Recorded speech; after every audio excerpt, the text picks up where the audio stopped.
砂锅牛杂出锅了，这满满的一大锅，看着就流口水。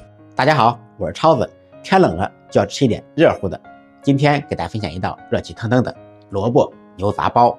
为了省事更方便，我们今天就用现成的半成品牛杂，里面该有的都有了。首先锅中做水，冷水下锅，放入牛杂，放入姜片、米酒，再放一小包炖牛羊肉料包，里面有陈皮、花椒、白芷、小茴香等等，可以有效的去膻增香。平时在家炖个牛肉啊、羊肉啊，都可以用它，不用自己去搭配了。开大火烧开锅，开锅以后撇掉浮沫，转开小火炖半个小时，也可以放到高压锅中压10分钟。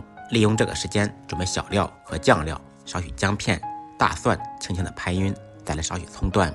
碗中放入1勺干锅酱、1勺黄豆酱、1勺花生酱，再来1小块腐乳，少许花雕酒，搅拌均匀备用。这几种酱料搭配在一起，酱香、浓香都有了。如果您不吃辣，可以把干锅酱换成沙茶酱或者海鲜酱。垫底的蔬菜根据个人口味放，我认为搭配在一起最好吃的不能错过白萝卜。冬天的萝卜塞人参，不仅有营养，而且还可以去除牛杂的膻味。用小火过渡了半小时，这时候牛杂基本上已经软烂了，把牛杂捞出来，煮牛杂的汤也不要扔掉。另起锅，锅烧热，放少许油，油热以后放入姜片、蒜子、葱段，煸炒出香味。小料炒香，放入煮好的牛杂，开大火在锅中煸炒，把牛杂的水分炒出来。期间沿着锅边烹入少许米酒，去腥增香。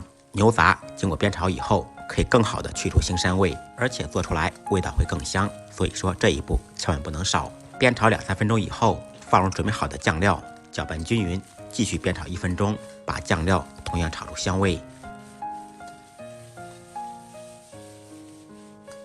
沿着锅边再烹入一点酱油，提鲜提味。这道菜要想好吃，1煮、2炒、3煲，每一道工序都不能少。炒好的牛杂先放入锅中备用。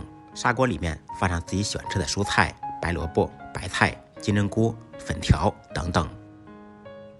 再把炒好的牛杂放入锅中，用勺子把它们铺平，倒入刚才炖牛杂的原汤。